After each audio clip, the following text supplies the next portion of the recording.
How's it, everybody? It's me, Timster, from the High Vibes podcast. If you haven't heard about Anchor, it's the easiest way to make a podcast. Let me explain. It's free. There's creation tools that allow you to record and edit your podcast right from your phone or computer. Anchor will distribute your podcast for you so it can be heard on Spotify, Apple Podcast, and many more. You can make money from your podcast with no minimum listenership. It's everything you need to make a podcast in one place. Download the free Anchor app or go to Anchor FM to get started. Podcasting live in a little grass shack in the middle of the Pacific Ocean. You're listening to the HI Vibes podcast with Timster. T, the I, the M, the S, the T, the E, the R. Listen up, y'all. Ladies and gentlemen, thank you. Mahalo for tuning in the HI Vibes podcast. It's me, Timster. Got to thank for that awesome dope sweeper right there, opener, Cool E. Thank you, Cool E, for producing that. You can catch Cool E on the radio in the Hawaii airwaves. And he can actually DJ your special event, your wedding, or whatever it may be. Thank you, Cool, for producing that.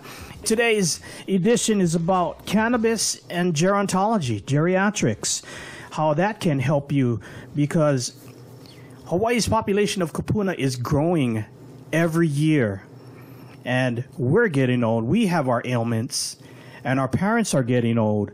And dementia and being combative, those are the things that just is hard to deal with when you become a caretaker.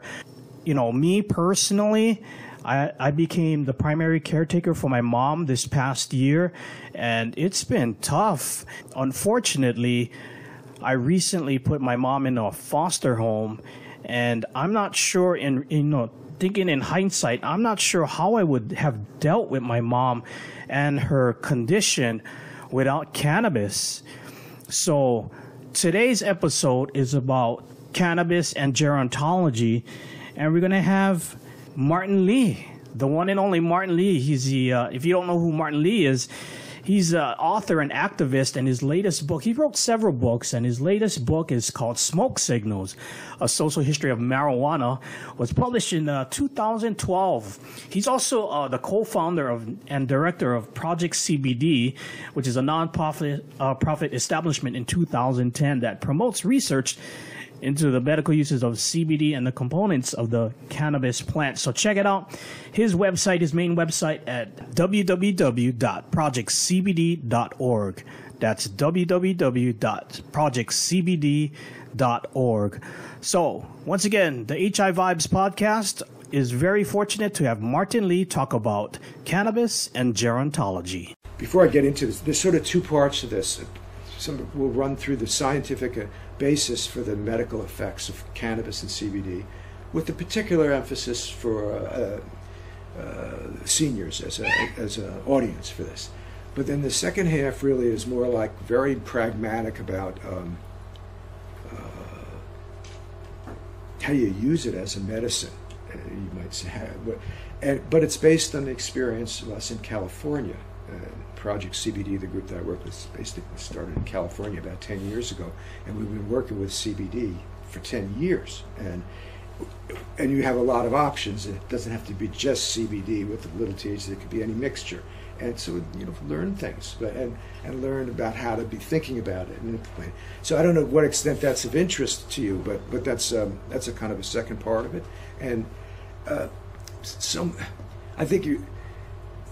And the issue is really what one has access to where they live. Some places you can't have a product with any THC in it at all. A few states are like that.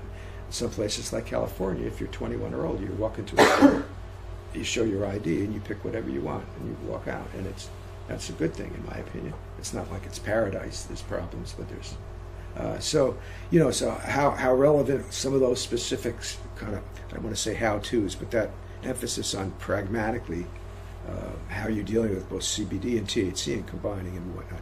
It's a little bit different because it's I'm speaking from a California experience. Anyway, so seniors, fastest growing demographic of cannabis users. By 2050, senior will comprise almost a quarter of the U.S. population. And according to the Centers for Disease Control, nearly 40% of seniors take 5 or more prescription medications. So polypharmacy is really an issue in the senior community. I mean, it's an issue throughout our society, but particularly among seniors. That's a harrowing statistic, if you ask me. Anyway, and health issues related to polypharmacy obviously increase as one is a senior. So, age-related illnesses. There's certain illnesses as you grow older you're more vulnerable to or more likely to be confronted with. Chronic pain, sleep issues, hypertension, we were talking about earlier. Adult onset diabetes, very increasingly common in our society. Cancer, stroke, dementia, depression. This is oftentimes it's 3 or 4 symptoms when experiencing, or maybe even more. But this is very common in our society, all these things. So, and I feel that cannabis really has the potential to address all those things in different ways. Which is not to say if you just smoke a joint, everything's great, you know. But there's a lot of science that shows how and why that's the case. So benefits of cannabis for seniors. Cannabis lowers blood pressure. It can improve sleep, interestingly, as long as you're not taking it all the time to begin with. Then it doesn't help with sleep so much. Less pain, less anxiety, improved mood, better appetite, fewer medications. Those are some of the benefits that we see of cannabis. Okay, so let's talk about the cannabis plant for a moment. It's a very versatile plant. It's a plant that's been a friend of humanity since before humans could write. It goes back, it's considered one of the most earliest plants that was raised agriculturally, maybe the first. But it's certainly among 12,000 years ago, people were farming hemp or cannabis, and the reason they were doing it because it was such a useful plant that the stalk of the plant you can make a very strong fiber with, and all the cords and things like that people in primitive society or our ancestors would need. The seed is a very significant source of food. It's a tremendous source of protein. So people would eat it or make gruel from it. The seed can be also used to squeeze out oil that can be burnt like an oil in a lamp. So it can be a source of fuel and then a source of pharmacy as well. The pharmacy part is mainly in the flower top, which I don't know if you've ever used or seen the plant or touched the plant. It's very sticky. It has strong odor. Well, it's that part of the plant that's very rich in medicinal compounds. I think it was referred to as a medicinal treasure trove, the cannabis flower tops. That phrase is from Dr. Raphael Meshulam, an Israeli scientist who, back in the early mid-1960s, was the first to identify CBD and THC in the plant, and to be able to say what the molecular structure looked like. It was a big breakthrough back in that time. So what do we? And that's a picture of a magnified picture of what are called the trichomes, these little oily pustules, I should call it, on the bud, on some of the leaves, and that's the sticky stuff. If you break that, you'd get this oil, and that's where the action is of the plant in terms of the medicinal compounds. If it turns out it's a plant that's what we refer to as CBD rich with low THC, you'd have a lot of medicinal compounds, but you won't get high from it, or certainly not very high. But if you could have a plant that's mainly THC with little CBD, you'd get very high. Some people like that, some people don't. But the THC is also very medicinal, not just the CBD. What's in there? Okay, we call the major cannabinoids THC, tetrahydrocannabinol, the high causer, CBD, cannabidiol, we're increasingly familiar with. But actually on the plant itself, it's not THC and CBD there that are in the trichomes on the bud. It's the raw version of the compounds. There, instead of THC, it's called THCA, CBD, CBDA. And when you take the oil out of the plant and heat it, all the A's disappear and you're left with CBD and THC. But it turns out that CBDA and THC also have very interesting therapeutic properties, very powerful properties that are somewhat different from THCA is a bit different from THC. In fact, THCA doesn't even get you high. If you take the plant raw, it won't get you high. It has to be heated for the THCA to become THC, and then it would get you high. So, but these are very promising compounds, the raw versions. And you have so-called minor cannabinoids that aren't there as prevalently as the THC and the CBD, and there's a whole bunch of them. It's kind of an alphabet soup of letters: CBG, CBA, or CBC, so forth and so on. Then in addition, you have in this oil, in this medicinal treasure trove, what compounds known as terpenes, and they're what give the plant its smell. And terpenes are the most abundant compound in the botanical world. Every time you smell a flower, you're smelling terpenes. When you smell an orange, you're smelling terpenes and so forth. Cannabis has a lot of terpenes in them. And each of those terpenes have interesting therapeutic properties and lend a specificity to the experience of when you take cannabis. It might, if you're smoking it to get high, you'll get a different kind of high depending what terpenes are there. It'll sort of affect it. Anyway, all in all, all those compounds put together, their activity, it confers an overall experience that scientists now refer to as the entourage effect. And the idea is that you can look at each component of the plant and say, oh, it does this, it does that, it does this, and it's all very interesting. It's all been, a lot of it's been mapped out and understood. But when you put all together, it does something greater than the sum of the parts. It's sort of it confers a holistic effect that goes beyond the sum total of the single effects. And it's been interesting how scientists confirm that, with science, not poetry. In other words, they're able to make experiments to show how this is the case. Okay, so moving along here. So here's I'm going to focus on CBD and THC because they are the two main components typically in the plant in terms of the what we refer to as the cannabinoids. So this is a really important study from 1998. There's the science abstract there. And this study was published in the Proceedings of the National Academy of Science. So it's a very prestigious journal, a science journal in the United States. And there's 4 authors, including one Nobel laureate, somebody who won the Nobel Prize for Chemistry. And all these scientists were being funded by the federal government. So this is as legit as you can get. And they did this early study in 1998, and they concluded that looking at both CBD and THC, it referred to them as CBD and THC are neuroprotective antioxidants. That's what U.S. government scientists, the top scientists, came to understand about these compounds. So what does that mean? Neuroprotective, well, it protects against neurodegeneration. It protects neurons. It perpetuates the life of neurons. And antioxidants, well, that refers to, whenever we eat, we take in food, that food has to be converted into energy we use to function. And the part of the cell that does that, for every cell except red blood cells doesn't have them, is the mitochondria. It turns out that cannabis can directly affect the mitochondria. If you're eating a lot of sugar and processed food, it kind of amps up that furnace that powers the cell.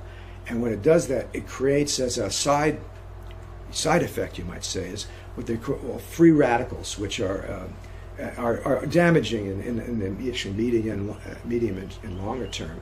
It kind of wears it. It's what causes the neurodegeneration when these electrons get free and they kind of bounce into each other. And it's an inevitable process. Whenever you eat food, this happens. But depending on the type of food you eat, and if you're also exercising and doing anything, you can really balance that process. And to the extent that one does, it promotes longevity and so forth. So that's what the government says about CBD and THC, that they're neuroprotective antioxidants. And as a result, the government actually took out a patent on these compounds for that purpose, for saying that if it's going to be used to promote neuroprotection and antioxidation, then that's the government's going to have the patent on that use specifically. They can't patent a compound, but they can patent the use of a compound.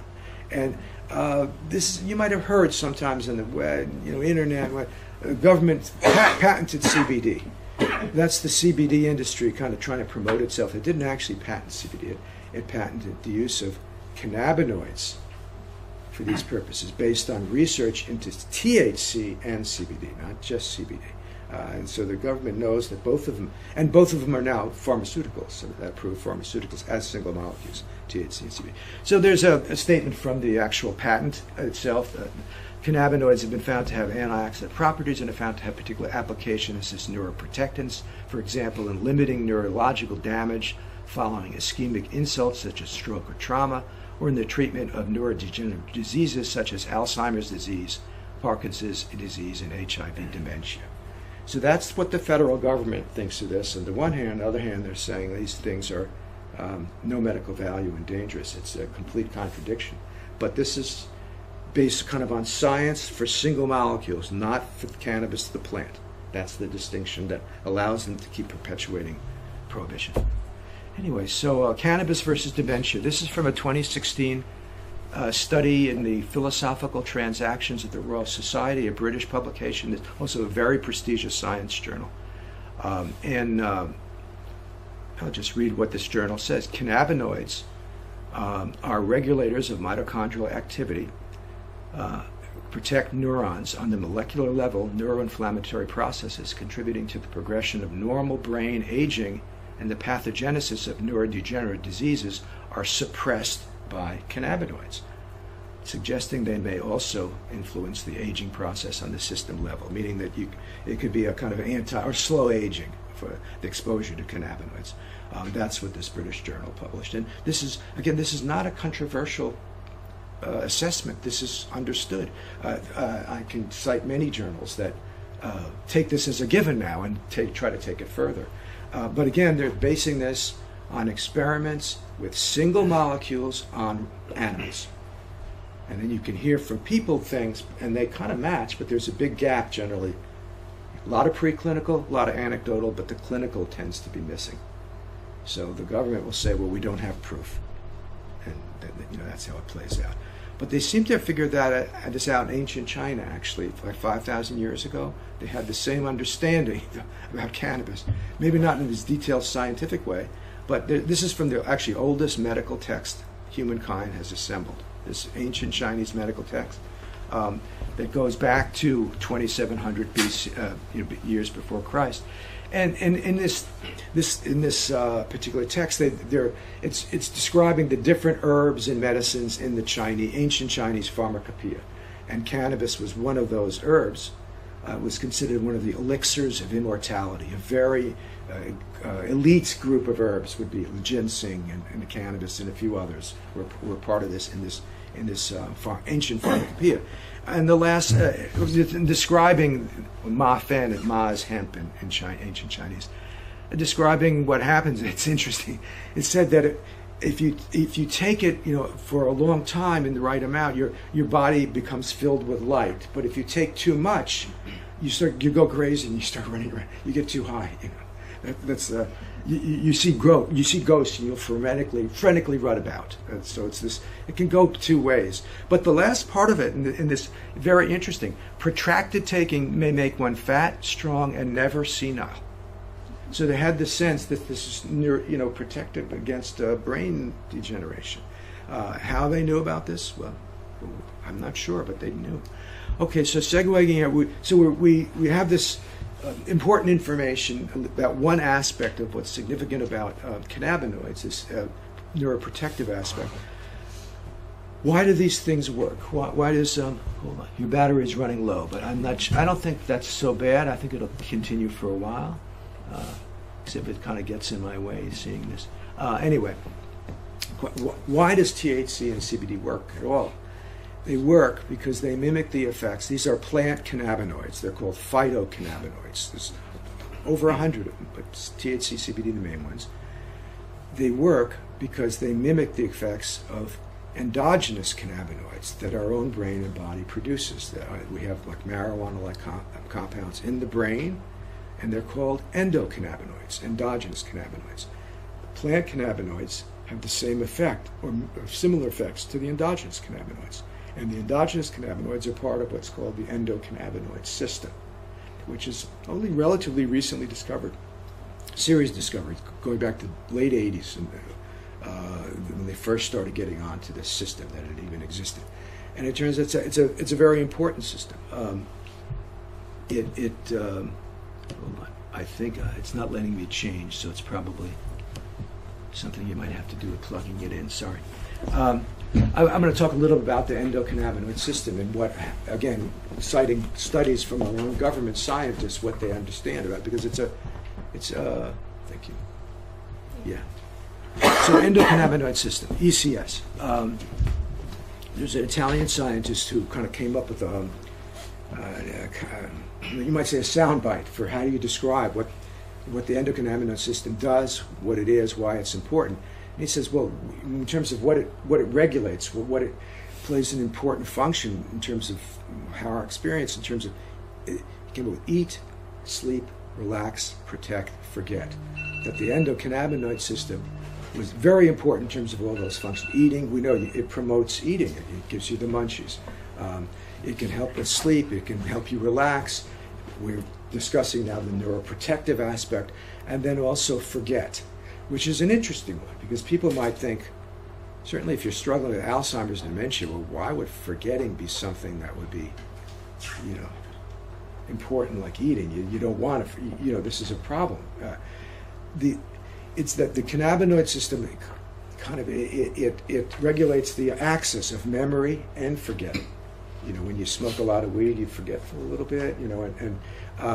And in terms of being able to forget properly is a basis of health. If you don't forget things, if you remember every little detail that happens to you in a given day, by afternoon you'd be going totally crazy. And then you need to forget things that are important or not important to remember. And the cannabinoid system is very much involved with that process. In PTSD, you can't forget. And so you need to forget, so if cannabis could help forget in that way, which it seems to, you get the picture on that. So a healthy endocannabinoid system plays a major role in neural signaling, meaning how brain cells signal to each other, or how they talk to each other.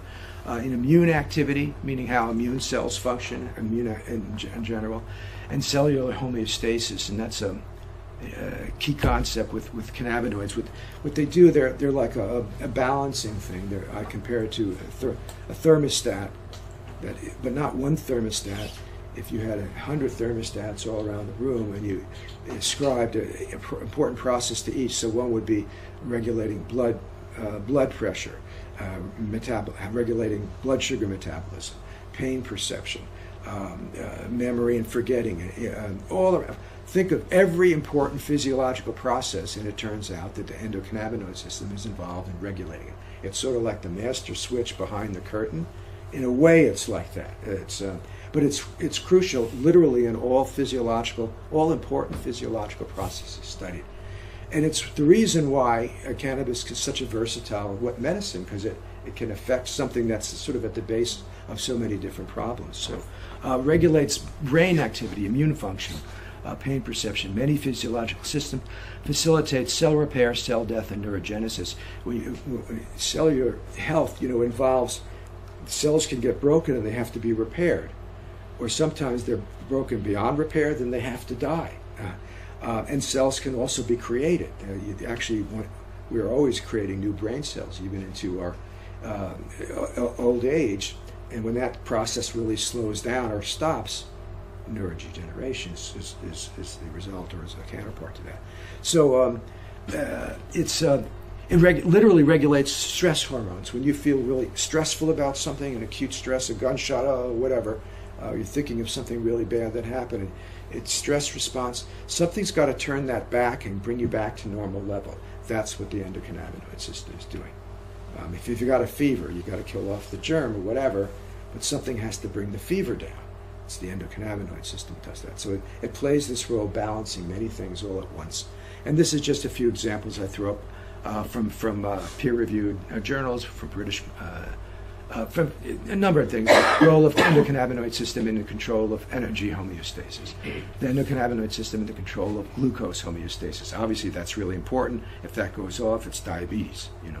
Endogenous cannabinoid signaling is essential for stress adaptation. A really important concept there. Moving along, endocannabinoid system is dysregulated in nearly all diseases. And I could have put half dozen other diseases there rather than the ones I chose here. But that there's something off in this basic fundamental system that will then express or correlating to the many different kinds of diseases. an example of a. Did I jump too far ahead here? Hold on. No, that's right. An example of endocannabinoid dysfunction, alcoholism. Alcoholism is an endocannabinoid deficiency disease. You read the title of the abstract, the science report, deficient endocannabinoid signaling in the central amygdala, this part of the brain, contributes to alcohol dependence-related anxiety-like behavior and excessive alcohol intake. In other words, if your endocannabinoid system is running low, you are more prone to addiction to other substances. If you can boost that endocannabinoid system, it could be helpful in terms of dealing with addiction. That's the implication here. Just as another, and I could cite 12 different conditions, but this autism, what the title of the abstract says is plasma anandamide. Anandamide is an endocannabinoid, one of the two main ones. Endocannabinoid concentrations are lower in children with autism spectrum disorder. So again, another example of a dysregulated endocannabinoid system, a correlation, in this case again a deficiency, correlating to, unfortunately, an increasingly widespread phenomenon. So there's a concept that was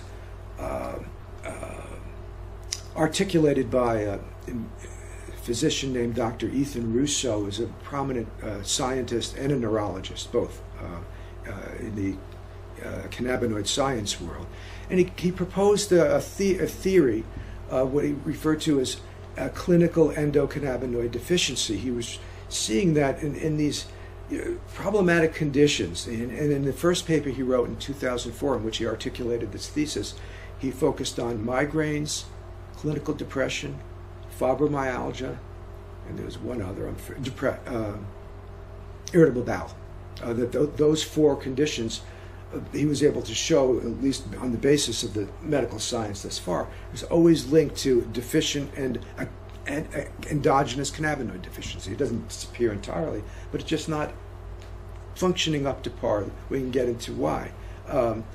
And what he noted is that oftentimes these symptoms cluster in a person.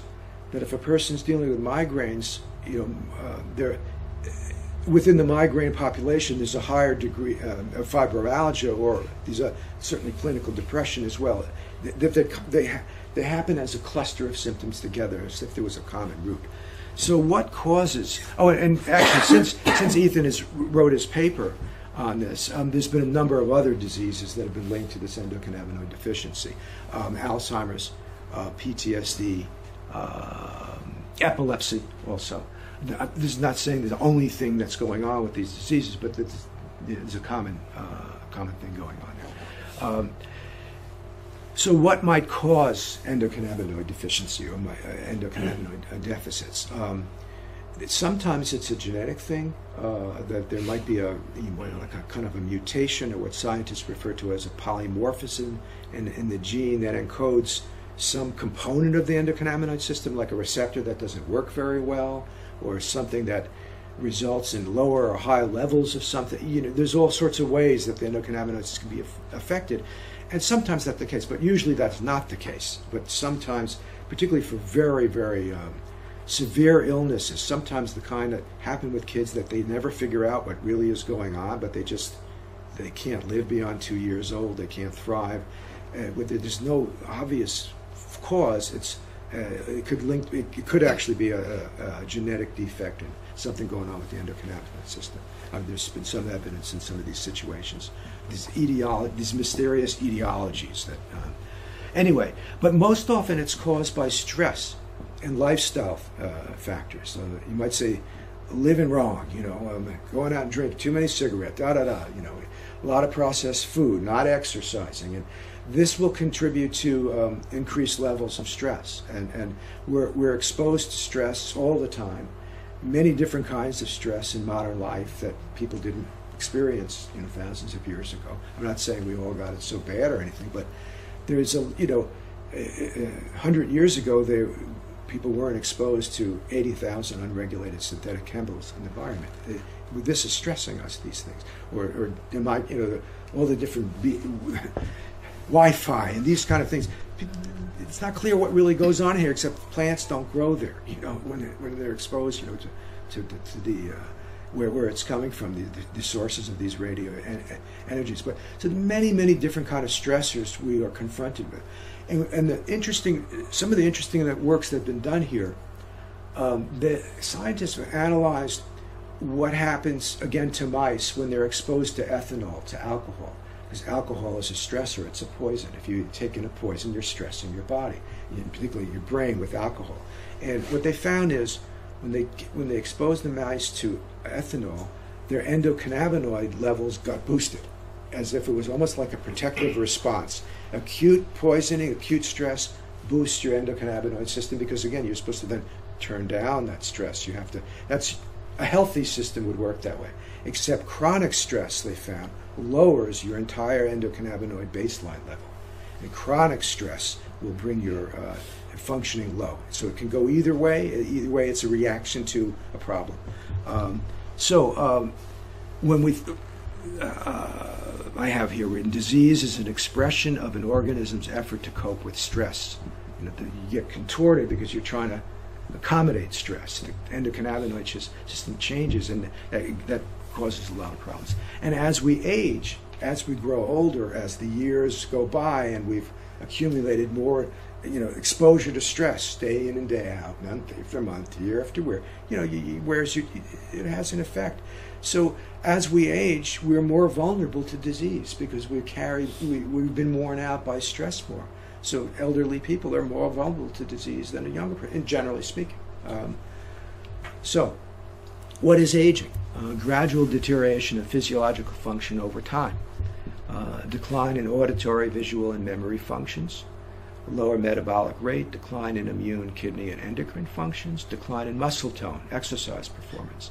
Decline in sexual activity, changes in appearance, changes in skin elasticity, increased vulnerability to disease. This is aging. It's a natural thing, but it can be influenced how one ages. One can age more gracefully, and that I think has to do with how one treats one's own endocannabinoid system. So endocannabinoid system and aging. The brain and the endocannabinoid system change with normal aging. Impaired neurogenesis, meaning the brain's ability to create new cells, which it does throughout our lives, but it decreases that activity over time and can cease almost entirely when you get very old. Impaired neurogenesis, decreased capacity to make new brain cells, decreased brain mass, loss of brain cells, decreased cognitive function and motor skills, changes in density and distribution of the cannabinoid receptors. That changes as you age. Whoops. Thank you. Yeah. I'm too old to remember some of this stuff.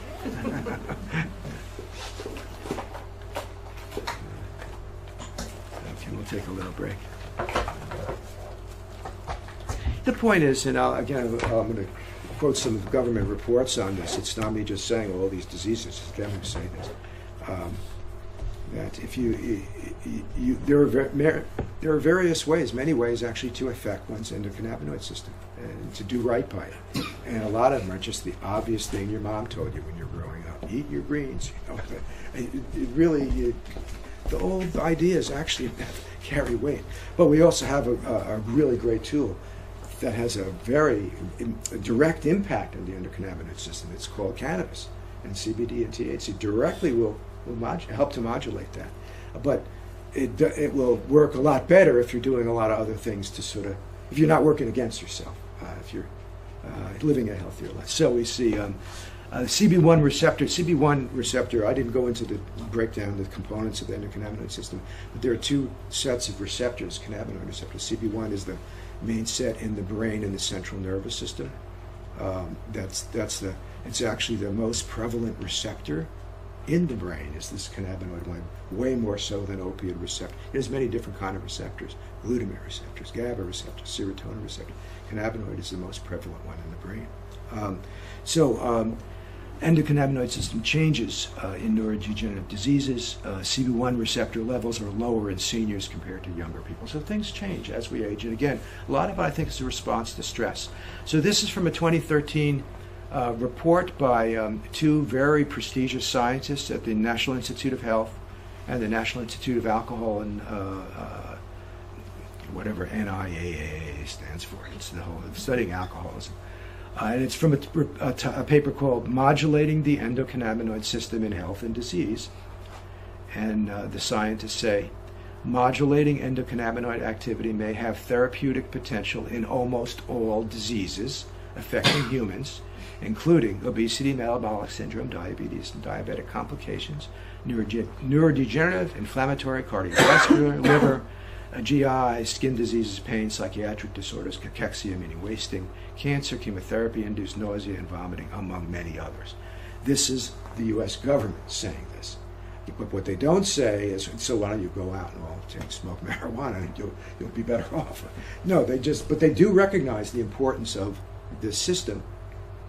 They just, because of the politics, that's what we have. We have interesting scientific studies where scientists are talking to each other about this stuff. And then a lot of people are using cannabis or cannabinoids. But the two worlds aren't generally meeting, unfortunately. But one of these days. So that's kind of the first part of the whole talk. There's a lot of information there. This would go more into, maybe move through this quickly, or maybe we can kind of more have a discussion. Just what is the impact of CBD and THC now? What is its potential for people? What does it mean to try to use these things? Would you like to hear? Should I sort of fly through some of that, or would you like to have a bit of a conversation now? I see people nodding. So. Yeah. Okay. Well,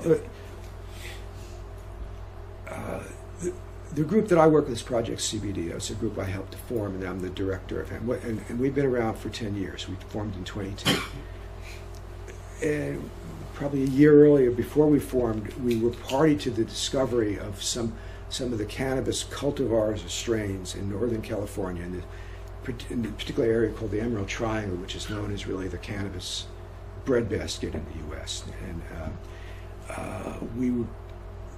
we were party to introducing CBD into this world so that it can grow the plants, and they're just dumb luck or whatever. That was just something that we knew about as a couple of journalists from going to science conferences where they we're meeting these scientists and they were presenting papers, and we were listening. And wow, this is quite something, because we were journalists. We were writing about medical marijuana. We thought, well, is there anything to it? So we started seeking out something, and the answer to that, and we were kind of blown away, frankly. Around this time that we were helping to instigate or introduce CBD into the medical marijuana world in California, but also is when the oils, these very, very potent cannabis oils, first started sort of circulating from the bathtub chemists, and these were very strong. It was not well measured. You were told to use a rice size. It was not very precise, but it was there. And it was these two developments which really had a huge impact on the medical cannabis world. Because before that, medical cannabis, you smoke a joint, and that helped quite a few people, frankly. Maybe you ate a brownie. Maybe there was a topical, some kind of not so well made, oily, greasy thing that you rub on your elbow and it felt a little better. And that's pretty much what medical cannabis was in California. And California was the pioneer state, since 1996. And this point around 2009-10 is when these two very important new factors entered the scene. Very potent oils, and all of a sudden CBD was part of the mix. And before that, medical cannabis, it wasn't simply about getting high, but getting high was part of it intrinsically, because that's the only thing that was around, was those kinds of cannabis plants. And for people weren't growing hemp, there was no reason to do that financially. It didn't get you high, so why would anybody grow it? It was that kind of thing. And it's a long story of how we learn about the CBD in this plant, so I won't go into it. But the point is, you have these two really, really key factors that come into play. And particularly with CBD, what was so important as a factor, because it meant people didn't need to get high to experience the medical benefits of cannabis. And that was huge, because you had to like getting high, or else you won't go there. And a lot of people don't like getting high. It's not uncommon. I'd say easy 20% of the population just would be averse from the get-go, not because they have a thing about it in their mind, because they try it and they get the willies. It does exactly it doesn't make them relax, it makes them uptight. And that's the case with some people. And we can go into why, and there are reasons for that. But But the fact of the matter is that even the possibility of accessing the benefits, the medical benefits of cannabis without having to get high, it was like, that's a double take for people. You said, what? You said you can, and a lot of people were more receptive right from the get-go when they hear that.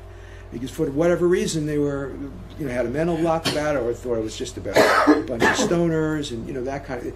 But the idea that you can, you don't have to get high, and yet we're hearing about marijuana, all these medical benefits, getting high or not. It's in the culture. It's part of those two characteristics. You don't get high, but there's medical benefits, irresistible to many, many people, and we could see it now with the culmination of this huge amount of interest in CBD, which people, I think, misperceive as the key medical part of the plant. It's not. It's just as THC is just as important.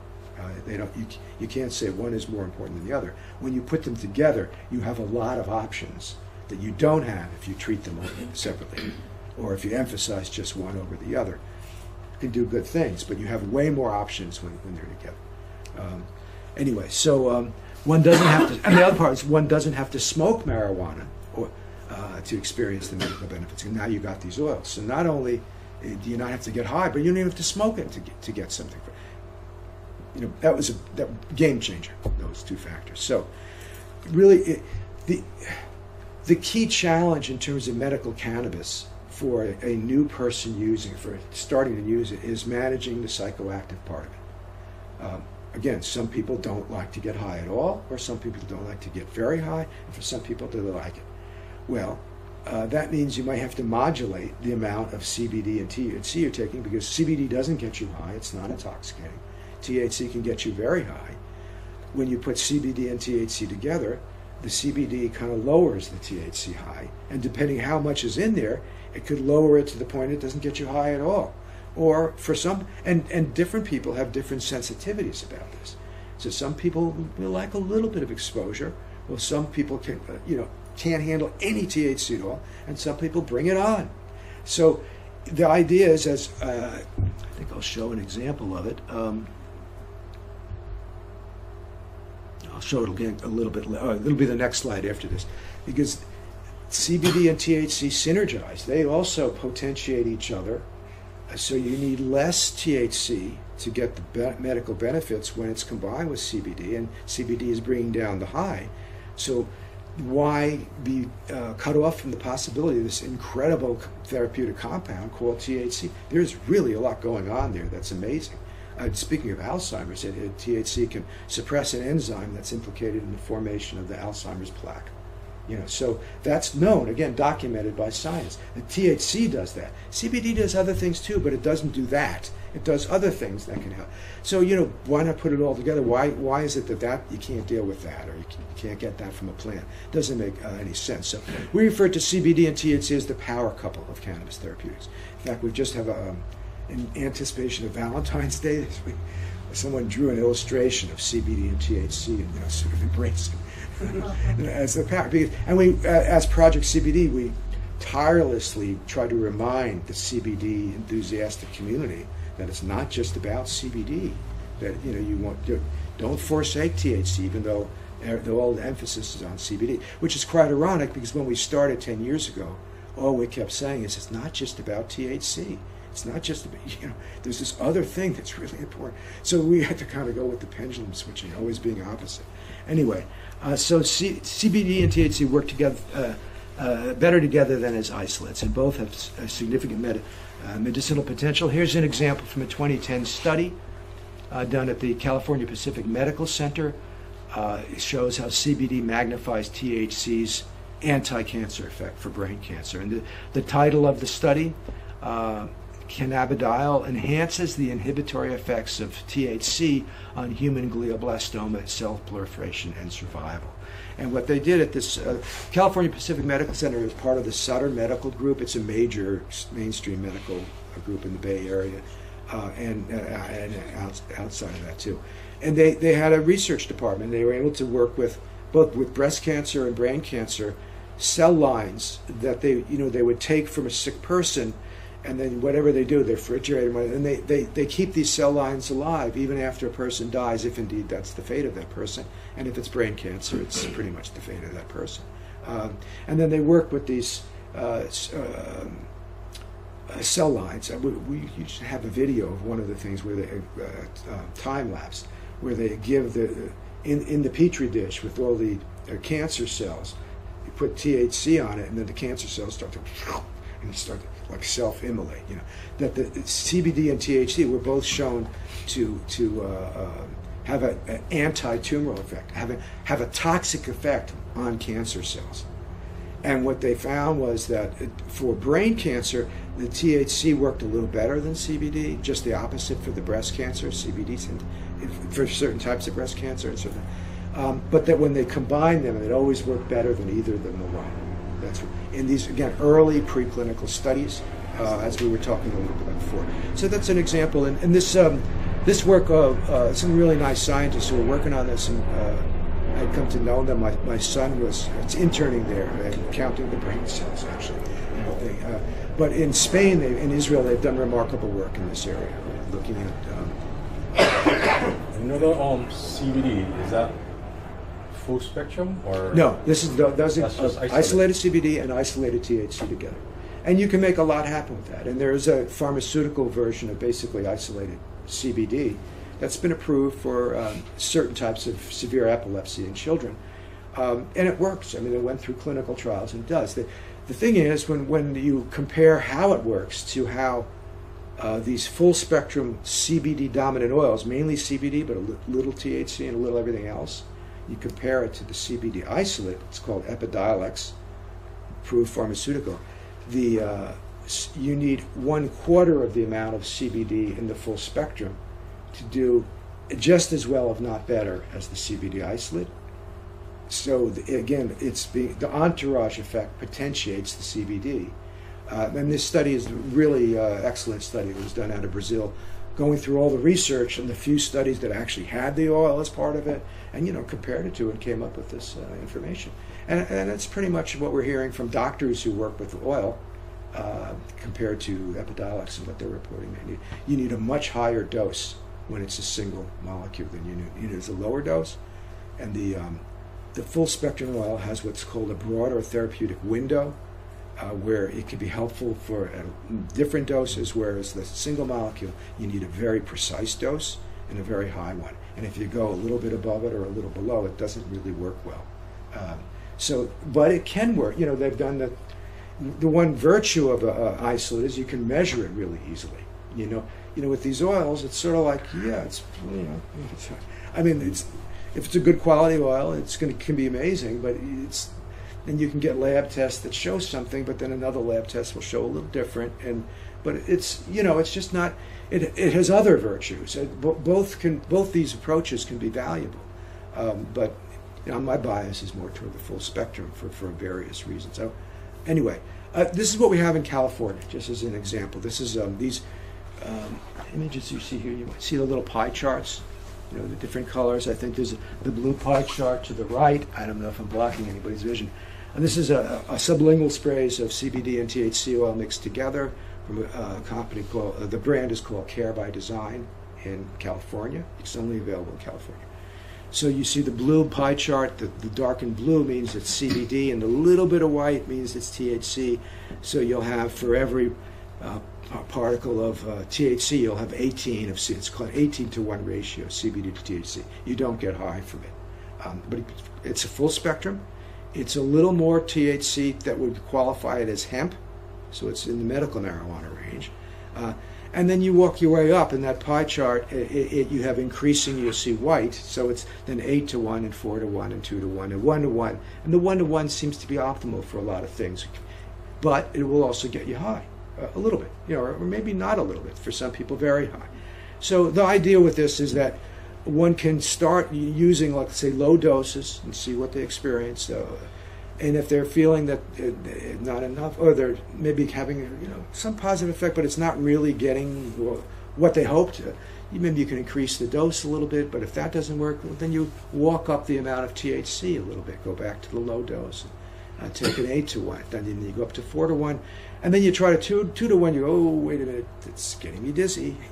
I don't like that so much. So you go back to 4 to 1, and you just found your ratio 4. Because the idea is you want to have both in there, because as I showed just one example of possibly many, when they work together, they're better. And you need less than of the intoxicating.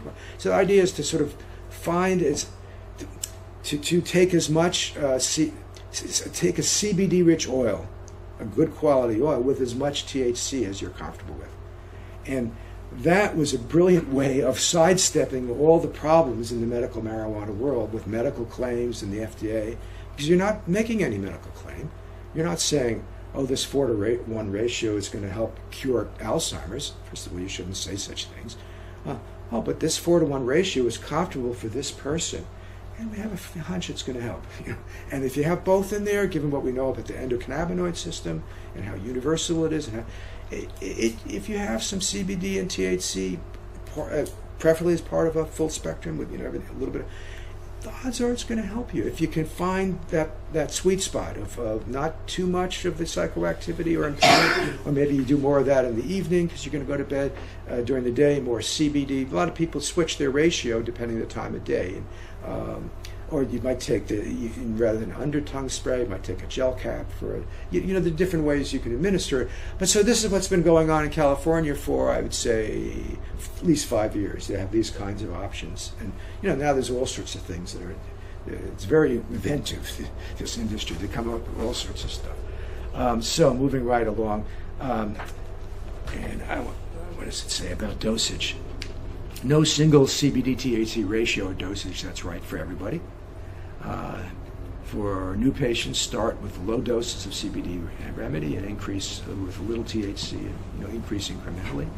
And we found as little as 2.5 milligrams of CBD with some THC can have an effect, can have a therapeutic effect. It's a very low dose, actually, which is good news because this stuff tends to be expensive.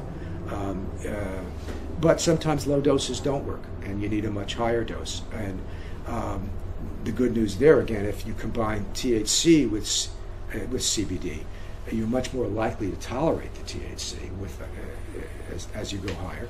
And sometimes that's necessary. Maybe sometimes it's the best way to go. We're still figuring it all out, and it might end up being that it's always going to have a lot of variables depending on who's taking it for what. I had a friend with 2 friends, prostate cancer, both of them. One of them used the Care by Design, and they got to the 4 to 1, and they stuck right there. Another guy used the 1 to 1, and both of them had really good results. So what's helpful? The 4 to 1 they're both helpful because that's what was right for those people. And to approach it that way, it's more sensible in a sense, saying, okay, I've got this disease, and I'm going to find this thing that's going to cure it to be, you could try that, but the information is less available unless you're a clinician who's been working this for years and with a lot of patients, and it starts to see these kind of patterns. Anyway, so moving along. All right, I use that example of the trombone player: a little more CBD, a little more THC, a little more CBD, until you find just the right note that works for you. That's the thing. And you do that for a while, and then your physiology changes. You might have to adapt, and as well down the line. Many ways to consume cannabis, but I think you're familiar with this. That you can take it as an edible, as a spray. You can inhale it. You can rub it on you. So we don't need to go into all that again. You don't have to take it both together at the same time, huh? CBD and THC? Yeah. No, you don't have, in the sense, you're not likely to get isolates, or I guess you can get CBD isolates. You can get just flower to smoke that's a high THC, a lot of that's around, black market or whatever. You can take that, and you can also take a CBD oil that's also now readily available in so many places. The problem is just you don't know the quality of that stuff so much, but if you get something that seems to be working, and hear from people that it's okay, and sure, take them together. And you can modulate that, again, according to time of day, where if you have to be totally on it, you're going to not press the THC pedal so much. You'd be more CBD.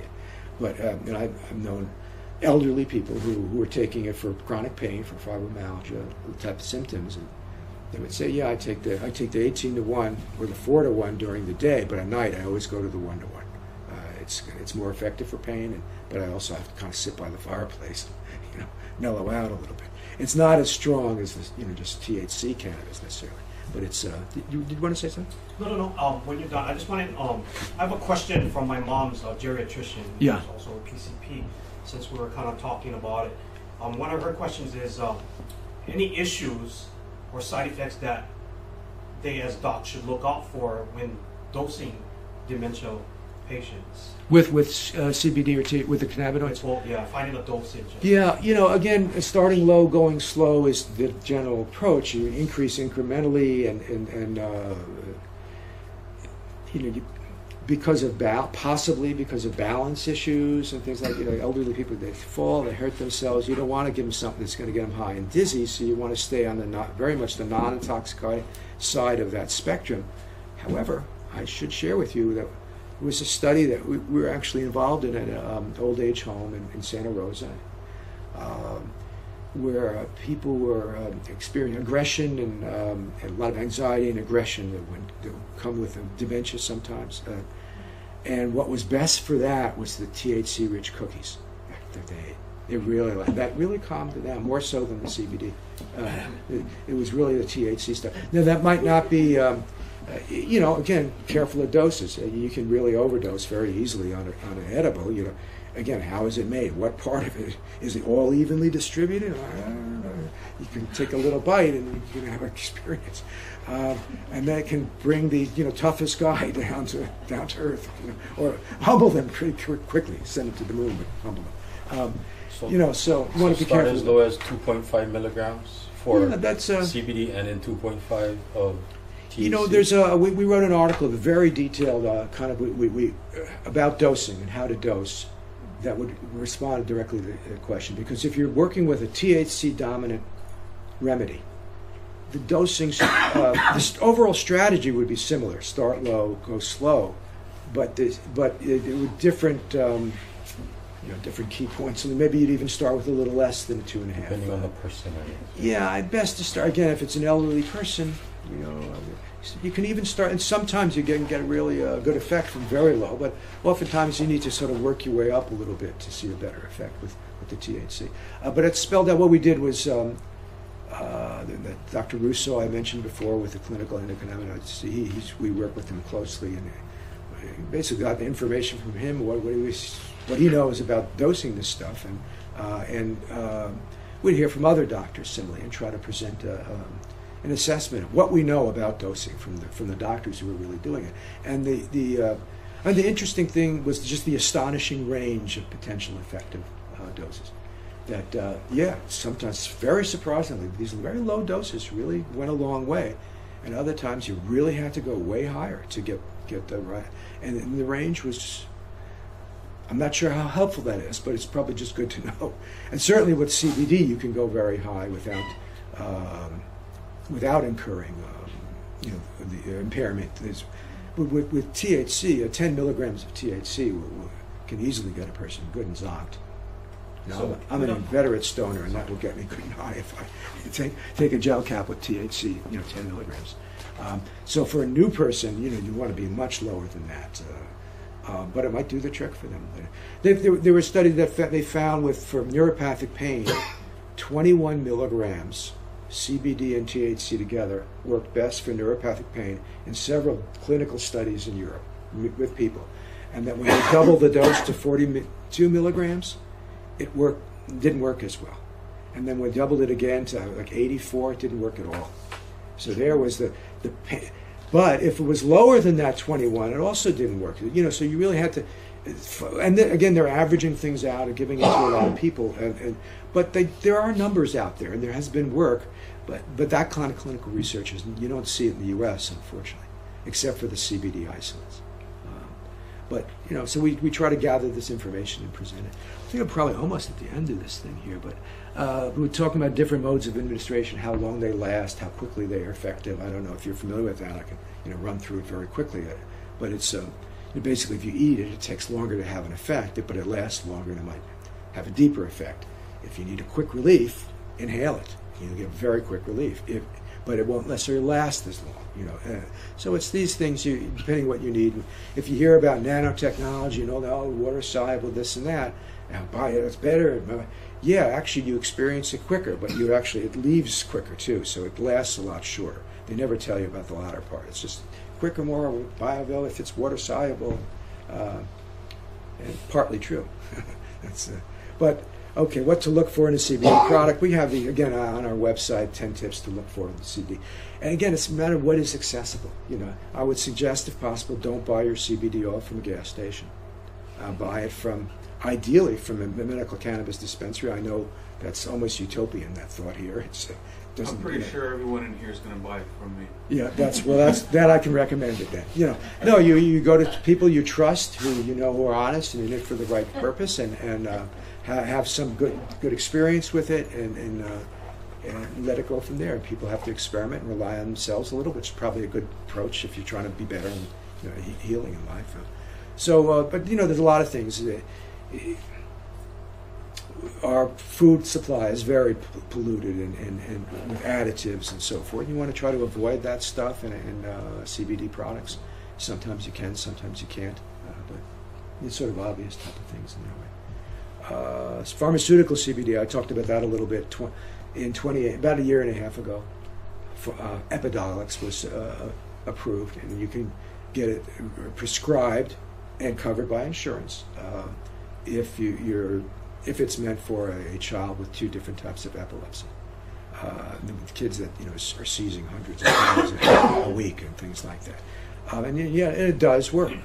It's been proven to work past clinical trials. So now I pointed out some of the problems with that. And one of the things I didn't mention was that with the CBD isolates, that's when you're more likely to get drug interactions, because you need the high dose. And that's when CBD interacts with many, many different drugs, it turns out. A majority of pharmaceuticals will have a drug interaction with CBD. So if you're, as many people who are struggling with it, you're taking other drugs. Seniors, an average of 5 for 40%. So if you're going to be taking these more powerful oils, or particularly the higher doses, one wants to pay attention. It would be better if your doctor knew that, because the doctor would be more likely to know things about drug interactions in general, not necessarily with cannabis, but what we don't see is many problems with leaf, with flower, with lower doses of oil, because with THC you can't generally go too high. It gets too disorienting, or it could be for everybody. There's a point with THC it goes from euphoric to dysphoric if it's too high, and so there's a limitation. There's a natural limitation to THC. So we don't see many drug interaction issues with THC because the dosage isn't high. But when people start taking 1,000 milligrams of CBD a day, you can have drug interactions, and people should know about how to use those for beneficial outcomes and how to avoid dangerous outcomes. Because if the CBD is affecting, like blood thinners is an example that's been shown with Coumadin, definitely interacts with Coumadin, and you have to get that level right for a blood thinner, or else you bleed too easy or whatnot. So if you're going to be on a CBD regimen while you're taking blood thinners, you definitely want to tell your doctor and make sure you have your test, as they tend to do every month for these things. Get a test so you can see what has happened, because the CBD might prevent or delay, lessen your ability to metabolize, break down your blood thinner, and if it does that, the blood thinner levels, they stay around long and get too high. It could be dangerous for a person. So these things have to be looked at seriously. But again, we don't see that much problems except with high doses of CBD isolates is when it's more likely a problem. So CBD drug interactions, I talked about these things a little bit. Patients shouldn't forego other medications. These cannabinoids do interact with a lot of drugs, and it could be interacting in a positive way, like with chemotherapy and opiates if it's used right. Warfarin is Coumadin, it's the blood thinner. And yes, the Epidiolex definitely interacts. These kids were on other drugs, and when they take CBD, the levels of those other drugs, which are very toxic, these anti-epileptic, would raise, and that the doctors would have to lower the doses. These were controlled trials, and they saw this very consistently. When they did this, it actually had a really strong anti-epileptic effect. Sometimes some of the combinations of CBDs and anti-epileptic drugs, even though they're harsh drugs, prove to be better for seizure control than either CBD alone or the other thing alone. So, this is for if you're dealing with those kind of seizure disorders, that's a godsend. So I think this is my second to last slide. Whoops. Okay. CBD misconceptions. I think our misconceptions, and we have now 15 different misconceptions, but here's a few. We keep adding year after year. CBD is the medical part, THC is the recreational part. That's a misconception. They're both medical. And actually can both blend together for a very nice quote-unquote recreational experience. A lot of people I know increasingly like to smoke a joint with both of them in there, which used to be the way it was for thousands of years anyway. It was only recently that changed. And they find that it's a little bit mellower. It gets them high, gets them, the thoughts fly, get creative, it's fun, but it's not as, you don't have that just stronger, sharper THC thing that, it's just a different quality of the experience. It could be, some people like, people should have choices, both, frankly. That's how I feel. CBD is the good cannabinoid, THC is the bad cannabinoid. That's a theme we see keeping promoted by the prohibitionists. Well, yeah, CBD is a good part, we agree. That part's not the devil's weed, the THC is the devil's weed part. And so, there's still this reefer madness hangover. Single molecule pharmaceuticals are superior to crude whole plant medicinals. They were always for crude whole plant, It's this lesser thing. They're so crude. And so, but the single molecule pharmaceuticals, that's God's gift to everything. I think they're both important. I think but one shouldn't be privileged over the other. And right now in our society, it's the pharmaceutical model that's privileged, and that doesn't work for whole plants very well. And frankly, I think given the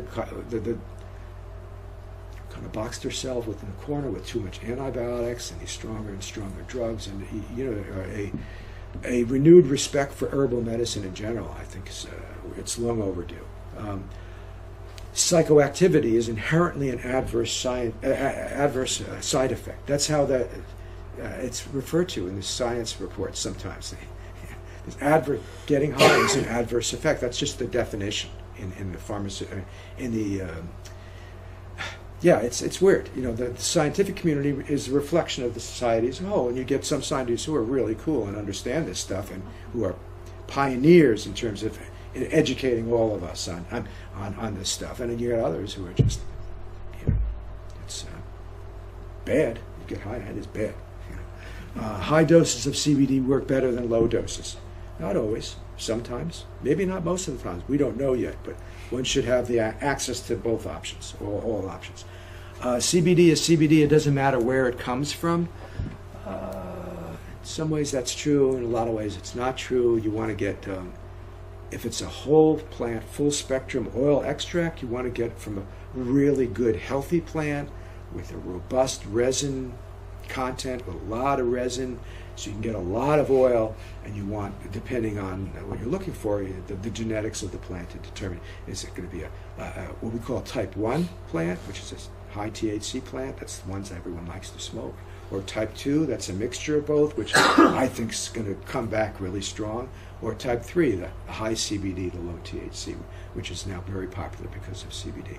And a type 3 could be a hemp plant, or it could be a non-hemp plant. You could get, for a type 3, if it's above 0.3% of the bad cannabinoid, then it's not considered hemp, and it's not considered federally legal, but it'd probably do you better if you want to use it for medicinal purposes, even just a little more THC. So it has this arbitrary number that's stupid. So it does kind of matter where it comes from, the CBD. You want to get it from a high resin plant.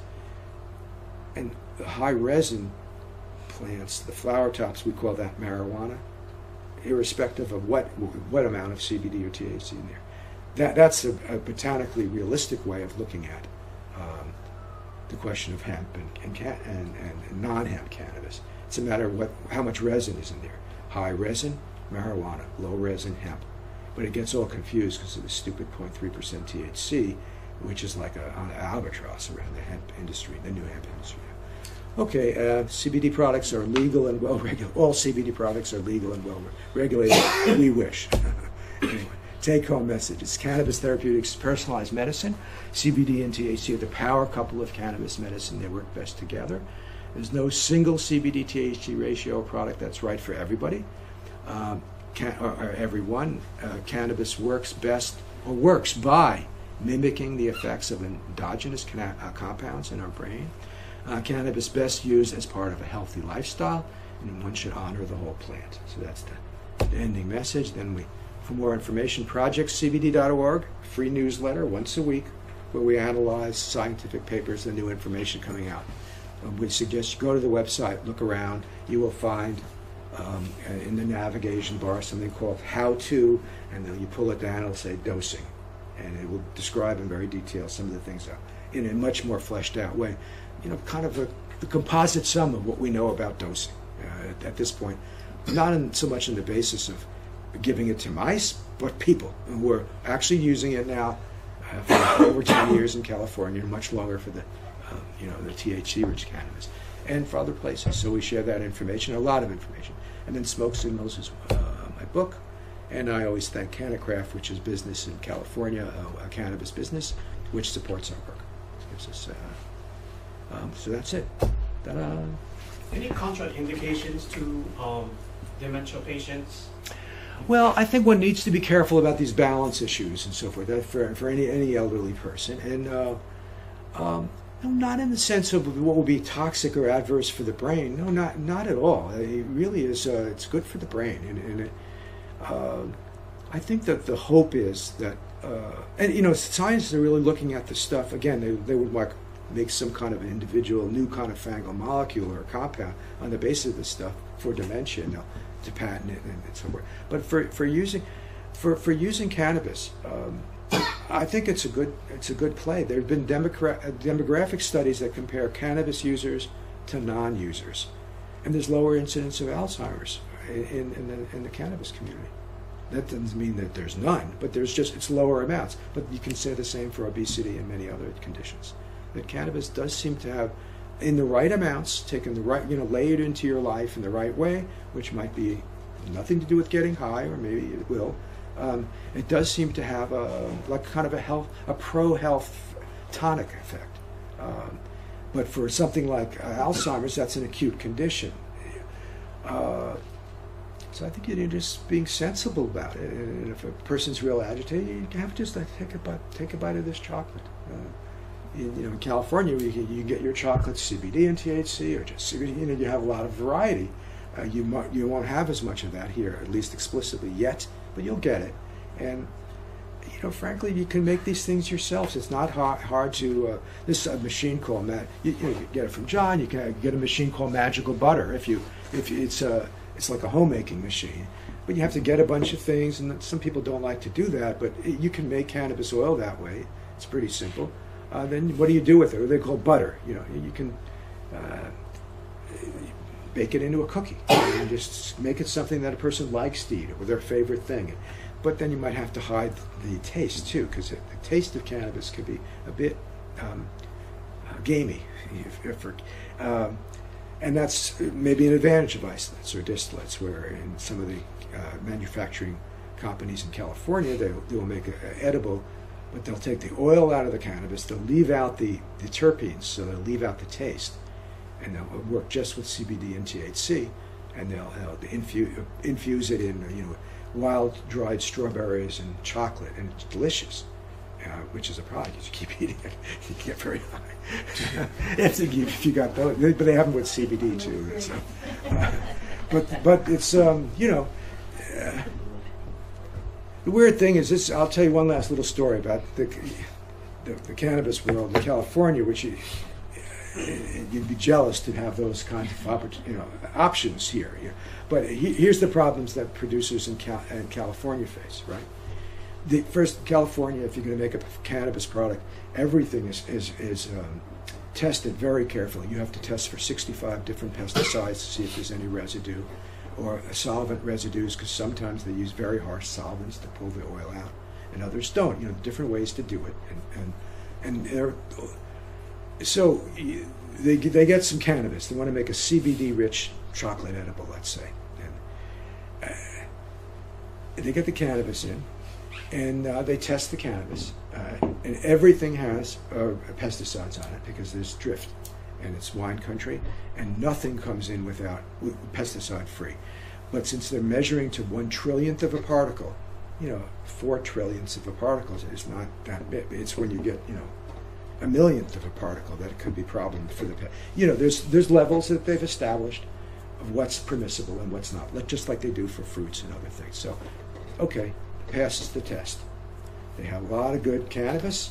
Then they grind it up and they put it through their processing process where they extract the oil. Maybe it's using a non-toxic solvent like carbon dioxide. And then they get the oil, and it's concentrated now. If you had 20% CBD, which is sort of the standard for the best cannabis, and 1%, it's a little over 1% THC, the 20% CBD becomes 60%, and the THC becomes 3% because you've concentrated it. But you've also concentrated everything else in there, so they have to test everything again to make sure that it hasn't gone exceeding any pesticide levels or any solvent residues. Passes, flying colors. Of course, they're out like $800 because they have to do all these tests, but it passes. Okay, so then they've got their organic dried strawberries or blueberries, and they've got this great chocolate from a high-end chocolate wholesaler in San Francisco. They make their chocolate edibles, and taste it. It's great tasting, and then they go and test it again, and it fails because the chocolate had too much cadmium in it. Because where the chocolate comes from in South America, it's very polluted with the cadmium in the chocolate, and it fails it. And so it's the cannabis products that are being held to higher standards than the regular food supply. But it drives these companies nuts. And they first of all going, what happened? They'll check all their records. Did you give me the fucked up oil? And everyone, who's to blame for this mess up? And it's the chocolate. We finally figured it out.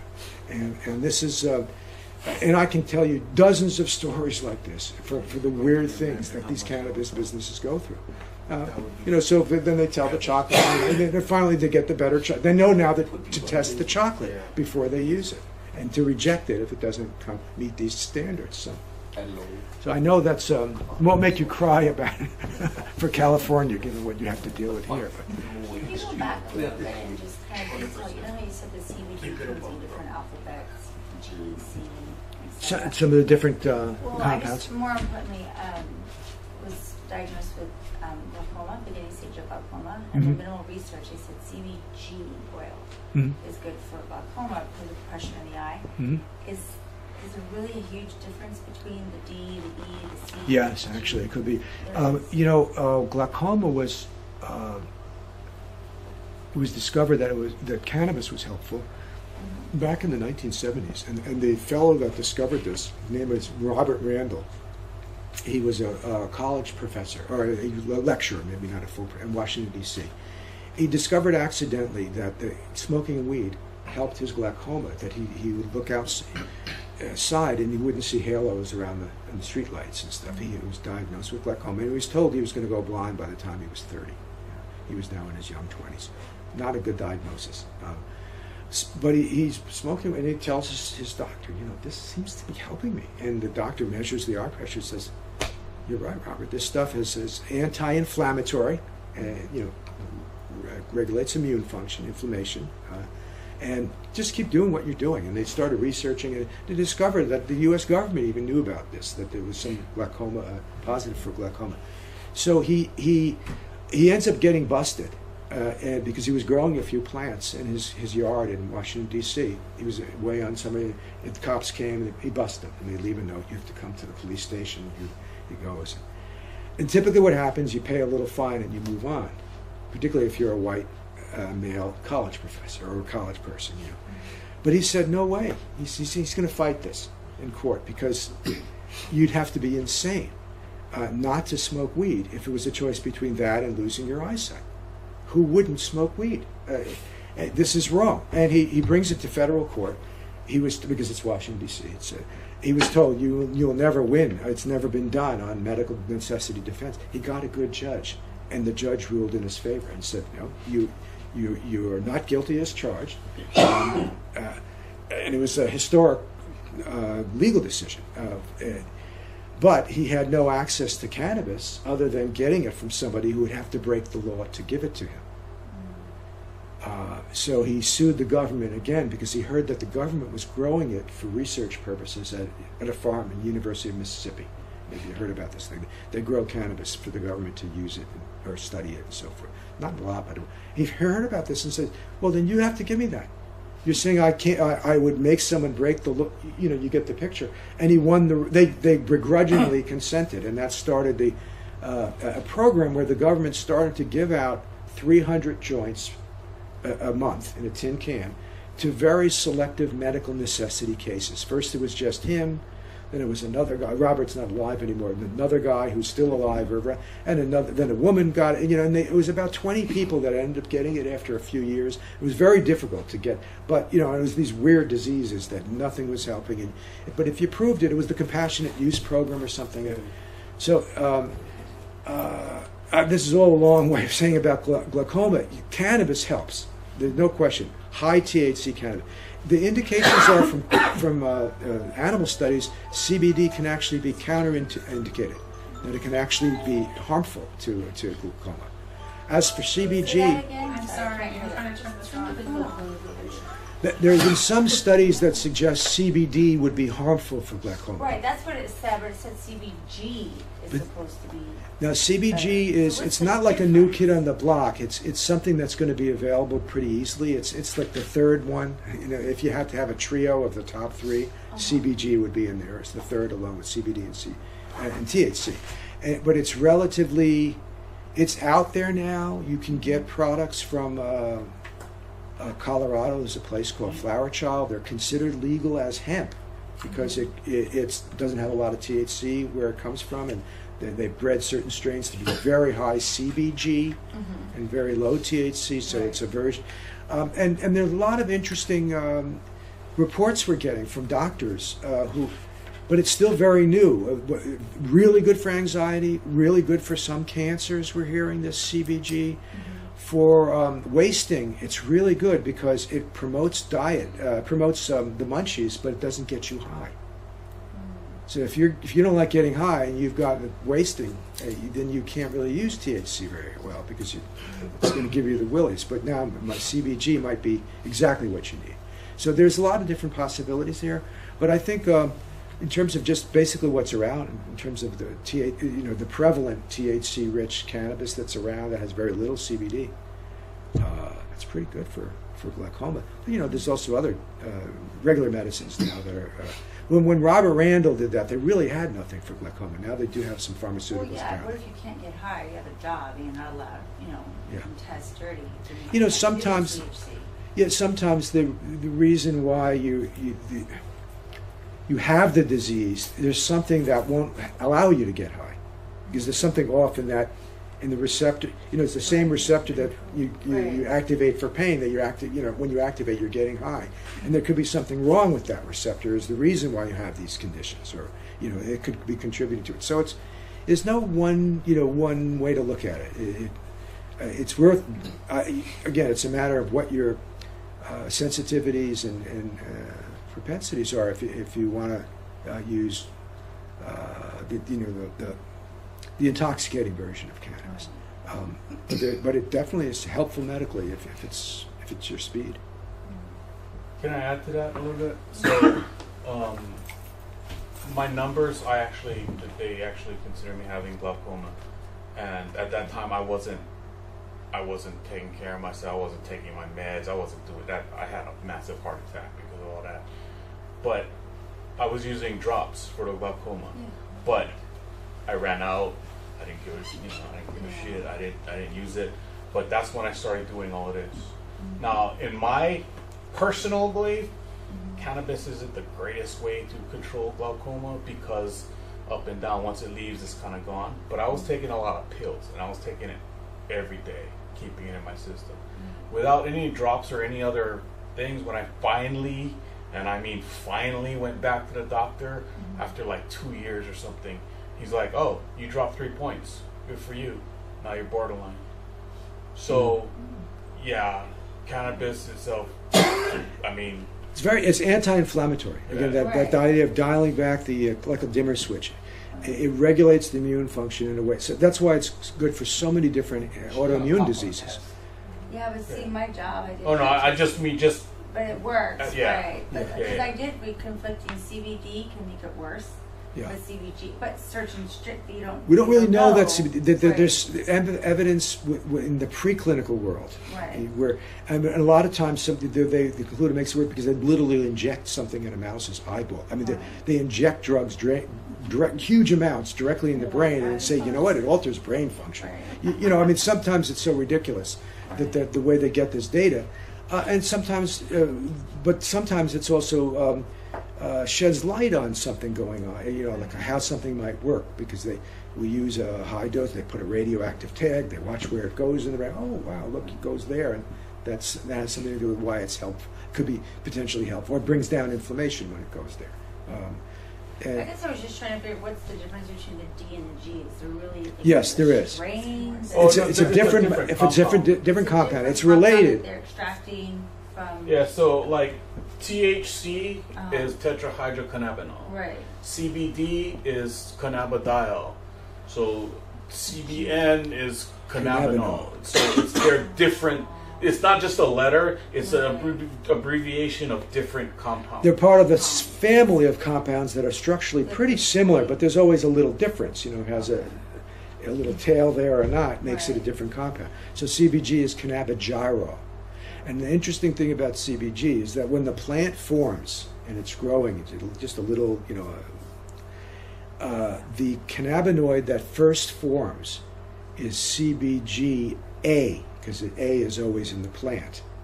And that's what forms first. And then depending on the genetics of the plant, there's another compound that will emerge in the, you know, a few days into the plant's life, or it's called a synthase. If it's a CBD synthase, it'll change the CBGA into CBDA. Or if it's a THC synthase, it will change the CBGA into THCA. And that's how the plant grows and evolves. If there's a genetic switch that's different, it could just stay CBGA. And that's very interesting. And you can get, when I would say just, that means it will be mainly CBGA. There's always a little bit, there's always a little bit of CBGA in there that stays, but most of it changes to either THC or CBD or with the A version. And that's just how the plant grows. It's so when you buy a full spectrum oil, it's not, it's just meaning it uses just different parts of the plant, not necessarily the different types of letters. Well, no, it's the different letters in there. It's in the sense that you can buy an oil, but you want to know there should be some kind of a lab test or some kind of an indication saying this is 50-50 THC and CBD, which usually means it's like 49-49 because there's a little bit of everything else in there too in the oil. So, but they should be able to tell you. No, like the N and the G, all the different letters. They'll all be in there. If it's present in the plant, yeah, it'll be in there. As opposed to isolates, they're actually taking out just CBD. And you can separate in that oil. Full spectrum, then it's just CBD from different parts of the plant. It depending on the product you're taking. If you're in some of these products, the drops. Basically it all starts with they'll pull the oil out of the plant, and it's mainly CBD in these oils. If it's a hemp plant, or so we call it hemp. Wink, wink. It's really isolate when you're pulling it by itself. You pull all the oil out together. And then you take the oil, and then you can fractionate it. And by doing different things, you can pull one compound at a time. That's crazy. You could do that, and that's not the technology. It's not rocket science. It's you need very sophisticated equipment to do it, and you need to know what you're doing. But it's not uncommon. And so full spectrum is they actually use the leaf, like all parts mainly of it. The flower top. That's the best place. You could also get from the leaf. There's some there. The leaves can be a little sticky, but it's the bud, the flower top. That's really where the best place to get the oil from. That's where it mainly is. But oftentimes they'll take the foliage up, because you'll get something out of the so you said full spectrum is not going to get you high, but the only reason why it's probably illegal because of the THC the allowed amount of THC inside Yeah. of the plant. If it's above 0.3% THC, it would be. Do you see them changing that regulation at 0.3? Yeah. States are already rebelling. Oh, now okay.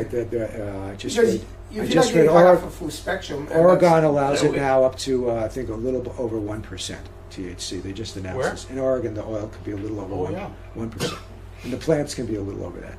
And then if you get the oil from that, you can still sell it into the market. You just have to say what it is. That's big. Don't That's a expect big. it here. Basically, Well, they're saying that the federal rules are just so stupid that they can't operate a sensible industry that way. Because it's very hard to keep the THC level below the legal limit if you have a good plant. The plant wants a little more THC. But in terms of the full spectrum, it's not like that won't get you high. The full spectrum is just like the essential oil is in the plant, and you just pull the oil out, and the spectrum will be full, and there'll be everything in there. Right, from the But plant. if it's depending on what the plant is, if you grew a high CBD plant or a high THC plant or a mixed plant, the oil will reflect that. So the oil won't necessarily not get you high. It could get you completely zonked if it's a THC-rich plant. So you have we to get- skip Which is out like for for that cancer exact. patients, yeah. Yeah, that could be very, very helpful All for the cancer. entire spectrum of cannabinoids and terpenes are in there. Yeah. As opposed to like they have a broad spectrum, which is like that, but they pull out the THC. Yeah, there's also because So because full THC is the spectrum bad they didn't pull cannabinoid. anything out. Oh, They pull out the bad cannabinoid. broad They'll leave all spectrum the is good probably the stuff. best then. Well, it depends on what. Well, they're- if you can't pop on a drug. Yeah, if you're worried about passing a drug test, Right. you could it could register even with a little bit of THC. So a safer way to go, if that's a concern, Is the CBD. the best way to go would be a broad spectrum, meaning full spectrum with the THC taken out. However, those companies claiming to do broad spectrum. Especially here. That's what I don't like Oftentimes about- leave I the don't like- THC is in there. A lot of guys pop You it. don't really know unless. That's the scary thing. And sometimes in the lab tests, it's not that they're wrong, but sometimes the lab tests are programmed in a way if THC doesn't appear in a certain amount, they say no THC. But if it's below that amount and still there, then That's right. it won't matter much for getting a person high, but it's legal problems. They need like you know how like we do like chlorine test drops for like swimming pools, and so my wife does the pH test drops and stuff. But something to test somebody's CBD because you really don't know what you're buying. You really don't know if it's full And spectrum. even that is impossible. You got to go to. You know, a lab. they're- Right? No, I know. That's why we. And who's going to do that? Who's going to buy a $50 bottle and And take spend it in 50 for a bucks. if $100 you're test? desperate and Right, you're well, trying to that's live, the you thing. may. There's so much stuff out there, you A don't lot know. of people do that. These things are these are very popular products. That's right. at It's so this point. sketchy. Like, It's sketchy, but that doesn't mean there's not good products out there. There are. They might not be so easy to figure it out, but there's over 1,000 CBD brands now, and these companies are looking for a competitive advantage. And frankly, one way to get an advantage is actually to put out a really good product and to be accurate about what you're saying is in there. And if you're in a regulated state where there's a strong medical marijuana program, you have to, the needing to test all the. I approve of that very strongly. It's a pain in the ass for companies. It's very expensive. It boosts the price up. It grows the black market because the black market doesn't do that. It's cheaper. It perpetuates problems. But I do think it's important to do that. It's a pity they tax the things so high, and there's some. But I think overall, you want a strongly regulated if you can. So for the ordinary person, it's probably best to go to a dispensary to get your products. Well, I can't say what the situation is in dispensaries here. I know in California, there's dispensaries and then there's dispensaries. There's some amazing dispensaries that are just amazing to walk into. You get incredible array of products and because the and dispensaries are not selling their own CBD. They get them can't. from other people. Yeah, the CBD. Well, actually, in California, you're not allowed to bring anything related to cannabis, including hemp, from out of state, and you're not allowed to sell anything made from hemp in a marijuana dispensary, because the hemp people have emphasized so much that hemp is different from marijuana. Legalize hemp. You don't care about marijuana. And So they're now they trying to do the legalize hemp and exact say, hey, we got opposite. hemp, we want to sell it. So, well, you can't sell it in a The marijuana dispensaries dispensary. It's not wanna sell it in marijuana. the So dispensary. they got closed out of it. Stupid. What are you Yeah. talking about? That is stupid. Yeah. So yeah, the dispensaries are trying to get it here that only they can sell it. Well, it's differs from state to state. In Oregon, you can sell CBD from hemp in a cannabis dispensary. In California, you can't do that. It's just simply not allowed. But I don't know what the rule. In Oregon, you might not be allowed to import it either. You have to get it from the. Oregon is a big hemp growing state. California never became it yet. There's also problems with pollen. You grow a lot of hemp outdoors, and you grow a lot of low resin hemp and high resin cap. You don't want the pollen mixing. Neither of them do, really, because you can screw up what you're trying to do. So there's a lot of problems that are going to have to be worked out in California, because the outdoor cannabis in California is, mega billion-dollar industry. It was before it was legal. I always thought they grew it in greenhouses so people steal it. A lot of greenhouse. Greenhouse is not a bad option because you can protect from pollen drift a little better, not entirely, but and it's a more controlled environment. Each of these things have their advantages. I'm not big on indoor growing because of a high energy footprint and all, but there are advantages of growing it that way. But I think the best is growing it outdoors. It does great outdoors if you got the right environment. Here's all indoors. Hawaii has got not perfect everywhere because part of the island can be very, very wet and so forth. But if it's grown in the right place, you get some of the best weed in the world in Hawaii. No question about it. And that's where it should be. High resin cannabis should be coming from Hawaii. Yeah, it's just for one of the dispensaries. Whitmore? I was in Cunha. No, Whitmore. Yeah. But the good news is going to increasingly, I think you're going to get access to better products, and the whole thing, the industry will mature, and there'll be some shakeout. The good players will hopefully rise to the top, and it'll become a lot easier once the government settles down and just starts treating this stuff as normal, which is really what they should do. But it seems the people are more apt to change quicker than the government. The people have really pushed this whole change with. I don't see how come doctors are not more pro. I mean, I can understand. Some are. I know. You see the doctors because they can't make money off the pharmaceutical. I know, Because they make money off the Listen, the other thing, I want to be fair to doctors, though. They have no training with this. And if you're a doctor who feels responsible, you don't want to go saying, "Oh, take this," when you don't really know about it. Yeah. And you maybe even been told it's dangerous or something, or you think it's. But some doctors also are increasingly opening up. There are still a lot. A lot of people that are saying, "Oh, the doctor said I got to find a new doctor." They'll kick them out. You get the full range. You get doctors that are very open-minded, doctors that are very close. I think you're very fortunate to have had a good doctor. Incidentally, when you talked about your doctor was at least receptive and affirming, if not informing, they were affirming, and to me that's great. That's about as much as you can hope for, because there's not many doctors who are well informed in this area, and the ones that are have become sort of specialists in this area, and they have huge waiting lists, and you can't get in to see them. My doctor told me I can't even ask for a medical card. They told me that I have Kaiser. I think they said that. Oh yeah, if you have Kaiser, Kaiser's a problem in California too. They told me, why? Well, I think preventatively, look, you're gonna kick you out just for saying cannabis. Yeah, they got mad. And again, things are changing slowly. Kaiser's very reluctant, and also there's a big Kaiser system in California, and they're generally not cooperative with this. But what we hear once in a while from a Kaiser doctor, but they have to be very discreet. And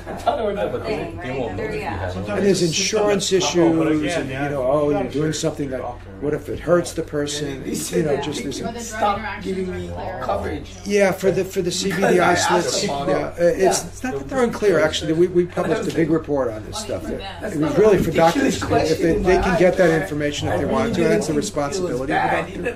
But it's doctors are in a bit of a tough position.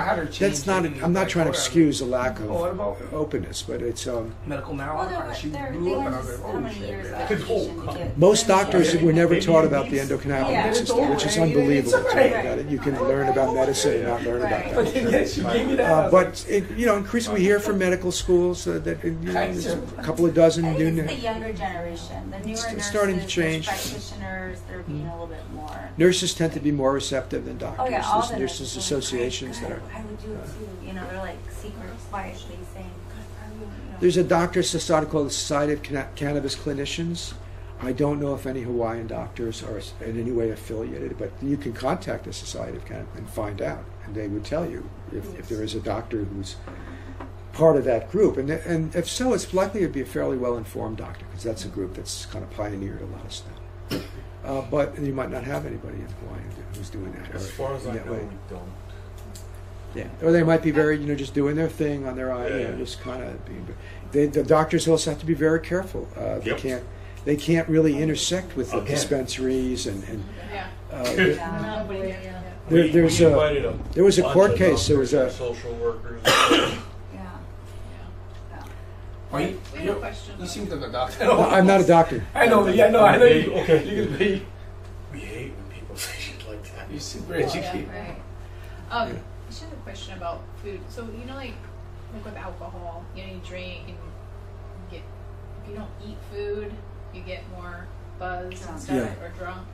Is the THC high like that? Where if you I think it's just take the it on opposite. an empty stomach, you get more high than if you had food with it. It's just the opposite. They're finding that certain kind of the healthy fats, the polyunsaturated fats, omega-3 oils and so forth, but other fats too, avocado, it makes it easier to absorb. And it will it will make it it will potentiate. She doesn't want to be she's higher. Feeling high, she wants it to eat something, take it with food. And I'm trying to figure out different things, and I can't really put a. What should she do when she feels too stoned? What should she do? Too high. The word is lemonade. Not too sugary, but in ancient time, ancient Persia, they had things about that. People have been getting too high for as long as people have been getting high. You can try black pepper. That might help, but I think citrus. Sometimes. Also CBD. Having a CBD around to take, and preferably like a CBD flower. If you can vape some CBD. I wouldn't suggest buying it again from the gas station. That's probably not a good idea. But if you can find an oil to vape or a flower to vape, that's She has CBD. lung cancer. You don't want to vape, do you? Definitely. Yeah. Maybe not did vape, but you do want maybe even the smoke is healthier some ways. But the cannabis doesn't cause cancer because the THC interacts with the polycyclic hydrocarbons that when you burn a leaf, it creates a carcinogen. These THC mitigates the effect of that. That's why people don't get lung cancer from smoking cannabis. Smoking cigarettes. And actually, if you've got lung cancer, the difference between drinking a glass of water and drinking a glass of gasoline. It's both drinking, but the substance going in you different. It's not affecting the lungs. So the actual act of smoking is just the way of intaking the cannabis. If you've got good quality oil, vaping it would probably be a little bit healthier because then you're not burning it. But either way, it's not causing harm. And there was a pretty major study done by a guy at UCLA who was the scientist, the scientist who was the expert on pulmonary system, the lung system, that NIDA, National Institute of Drug Abuse, would go to as their go-to guy on so he's already, he's on the prohibitionist camp. So they did a big study where they looked at tobacco smokers, cannabis smokers, people who smoked both tobacco and cannabis, and people who didn't smoke anything. And they looked at a demographic study, how many people get lung cancer, and he would fully expect that he was going to show how cannabis caused lung cancer. Guess which group had lowest incidence of lung cancer? Cannabis. Lower than the people who didn't smoke anything. Wow. And the people who smoked cannabis and tobacco had an average incident of lung cancer, like the control group. But if it's a tobacco, it was higher, obviously. And this really, it turned him around. He started going to conferences and report. This was like 6,000 people, a big study. It wasn't like a few things. Yeah, it was mad. So we concluded that it actually has. It was Donald Tashkin is his name, and he's retired now, professor from UCLA. And then he published a paper on this. And NIDA would always, whenever NIDA has a weekly newsletter called NIDA Notes, they're always promoting NIDA's research. But that paper, they found a way not to mention in the 90s notes. They was So mad. they didn't. No, they kind of meant a little bit in the back about it. Did an interesting study, and so, you know, and it's been replicated. There's a couple of other studies. Like, you can't ever go on just one study with science. You really need more than one study. Otherwise, it could be just sort of an oddball study that gets it. But when you see it 3 or 4 times replicated, it's a pretty, and it also kind of dovetails with intuitively you think might be sensible. It's pretty solid. Kaiser did an interesting study on cannabis and cancer. I think it was the largest demographic study, and they found that they were looking, the study was how cannabis was going to cause cancer or contribute to cancer, not just lung cancer, any cancer. And the study showed that that there was no demographic information indicating that it would promote cancer. And this was a while back, and it was Kaiser that did the study. But it's just on basis of asking their patients, what are you doing? And so it's a reported study. But it's pretty consistent. It doesn't, there could be other problems with cannabis, or some of the things in the cannabis products that are in there. Some of the things in these vape products are very dangerous that they put in the oils. And that could be carcinogenic, actually, some of these additives. PG, VG, Yeah. PG. Propylene glycol is one of the Vitamin things E, that they stay away use. from anything that has any of that. So one has to just be sensible about it. But the good news is really there's a lot of possibilities here. This is not a cure or remedy, but if used sort of sensibly or responsibly, it can be helpful for a lot of different things. Why don't they use it for why don't they give out statistics for humans? I mean, this is 30-something years old. I know they've been studying it for years. The studies are limited because they can study it in mice, and people can use it, but they don't study people clinically. Because when you said they was giving not in the United joints, States, at least, except for this Epidiolex, they did. They was taking statistics from that, right? I would assume, right? Statistics of how long we got to do this before these guys die. There's more studies happening now because there's, now that 11 states have legalized and so many people are using it. They're starting to do studies now. Well, what's happening? It was stopped before because of the whole Schedule 1 thing. Yeah. And now with so much noise, everybody's saying, "What are you talking about, Schedule 1? How can you say there's no medical value?" So states are taking the initiative. Like in Colorado, rather than the federal government funding studies on how it's working, the state of Colorado is funding studies on what's happening to people in Colorado with cannabis. It's been legal now for 8 years. They have a huge hemp thing going on there. And so states individually are doing some interesting research, but it's still kind of at the very beginning and not nearly enough. And in the meantime, the scientific community is doing all sorts of amazing stuff, but they only talk to each other about rats, basically. Sad. Why are you talking about Christina like that? Why are you talking about Christina like that? Oh no, Christina Sanchez's great. I love her, but she'll be the first to say it. But I don't know if you've seen this incredible scientist that John and others have been bringing for the expo. She didn't make it this year, I guess, but from Spain, who's done some of the cutting, who's the first to find the toxic effects of THC on cancer cells. She was the first scientist to discover that, and it was purely by accident. She's a wonderful person. Yeah. She tells a story how with cancer cells you can. Oh, she's in the video. Yeah. Oh yeah, and that. She's great. But what she did a study where they they tested the CBD and the THC and they compared it to with the chemotherapy when you combine it and showed it worked better, and they also compared it to oils, full spectrum oils. They got access to from California, full spectrum CBG rich oils. Didn't have a lot of CBD in it. These oils. And found out these oils also work really well with the other with the chemotherapy agents, and had better effects than when it would, at least by these measurements that they measure with mice. So great. This was a study they did on breast cancer, the 3 different types of breast cancer, including one of the triple negative, which is very difficult to deal with. Each of the 3 types, the THC. Either as an isolated molecule or as a full spectrum thing with CBG was for mice effective. For triple negative? Yeah, and also in a petri dish too when they would take cell lines. Right now, triple negative breast cancer needs to be treated with pretty much an equal part CBD or just like high dose THC makes it worse. So if he's saying that CBG is effective on triple negative, this study with the mice, they found that it actually helped. That's huge. Yeah. That's big. But they were but they're using an isolated THC and an isolated CBD and putting it together, so it's not exactly the same. Anyway, you can go on with these stories. The point is that there's a lot here, and a lot to be thankful for. I had friends who had lung cancer, pretty far along, and they worked with the oils and eliminated it. I have to say I was even a bit surprised. These were real stoners, and I think, why is the stoner getting the lung cancer?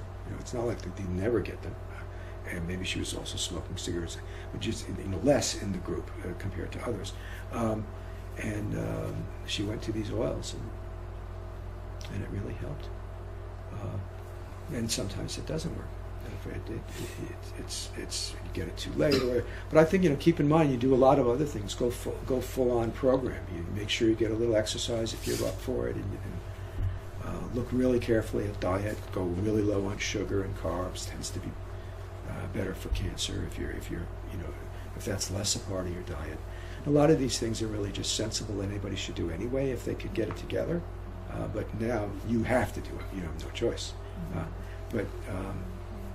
But it seems like all things considered, things have been going pretty well, and that's wonderful. Yeah, she didn't mention that her scan she had after 16 weeks of intense chemo. Did it show a difference? Didn't grow, and some got smaller. That's huge. Yeah, the doctor sat there and was like, "You're way better than me." Yeah. He was like dumbfounded. This we hear often, that will at least arrest it and usually lessen it a little bit. Right. And sometimes that's carried on to eliminating it entirely.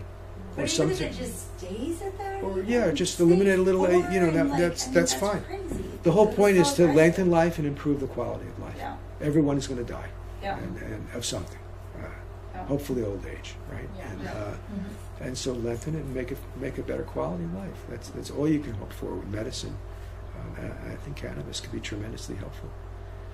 And for geriatric conditions, no question about it. There's been really interesting research in Israel because it is a place they can research the flower. There's a big medical marijuana program there, and some of the work is specifically oriented towards seniors. We've written up some of the results of that research and reported on it. And it's shown that seniors are very receptive to cannabis, do very well with it, particularly when you can modulate the amount of THC you're getting and adjust that a little bit if need be. I think that's the hard part. Like, our grandma has Parkinson's, so how would you even start with it? You know what I mean? Like, where Parkinson's is a tough one. Yeah. It really is a tough one because by the time you got Parkinson's, it's really late in the game. And she what? Parkinson's. No, what? It's just bad balance. Oh, balance. Yeah. Because her legs are not strong. Yeah, you definitely want to stay on more on the CBD side of things, low doses. The THC, And dramatic changes in diet. They're saying Parkinson's linked now to gut microbiome being off. That's where it starts. Years later, it becomes Parkinson's, and there's several diseases like that. There's relating to offset in the gut, in the bacteria in the gut, the good bacteria and the bad bacteria, and all that stuff. That's a very interesting area of science. And the endocannabinoid system is very much involved. THC has been shown to promote good gut growth bacteria. Actual THC, but CBD, they don't know anything about it. But I went to a science conference last year, and they reported on this. Very interesting. One of the similar things like that yogurt would do. It had these long names. I don't know all this stuff that well, but I was very struck by this study. And it doesn't matter which way you. I was wondering about it, because you'd think eating it would be more direct on the gut. Smoking it goes to the bloodstream. So I think this was injected or some kind of an oral administration, probably. But this endocannabinoid system has a lot to do with the gut microbiome and how when it goes off, it tells the brain through the endocannabinoid system that you're depressed, or your nerves, your neurons are starting to go. It's that channel. It's called the gut-brain axis. The endocannabinoid system is like sort of the telephone operator there. So it's another way that you can intercede at a point and maybe affect that communication in a better way. But unfortunately, by the time you're seeing symptoms of Parkinson's, you're very far along, and it doesn't still hurt to change your diet. More fermented foods, kimchi's, the spicy stuff. You can miso soups. You read up on this. That information's out there, and that would probably be helpful for our Parkinson's person if you could make those changes in their diet. It's also cancer too. Sugar's related a lot to cancer. Oh yeah. So. Anyway, we've been going for a while here. It's been nice to talk to you all. I hope. So educational. Yeah, I'm glad it was helpful. Thank you, John, for organizing this. Thank you, Martin. Yeah. And if you guys if you have a chance, go check out Project CBD. Yeah, projectcbd.org. You might have the site is amazing. Not only do we get Martin's information, but he has some of the top experts in the world, the researchers. It's amazing information. When we need information, that's our first resource, and that, I'm not just saying that is definitely our first resource. Martin is our guy. He's always going to be, as long as I'm involved in the expo, he's going to be here, because this is what he does. He's doing this because he wants people to know, just like us. Yeah. So projectcbd.org. Projectcbd.org. Yeah. Yeah. There's a free newsletter if you want to get it. We don't clutter your inbox. We don't hit you up for donations. Drive you nuts like everybody. We've tried to be very respectful of figuring this. People are struggling with their health. They don't need to be hit up all the time. But it's it covers a lot of the whole cannabis phenomena, but mainly the medical science. And we are interactive. We want to hear from people. Sometimes people will write to us. They'll tell us what happened to them when they did this. This is amazing. We have to publish this.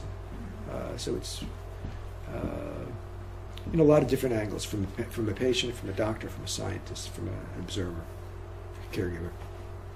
Really helpful.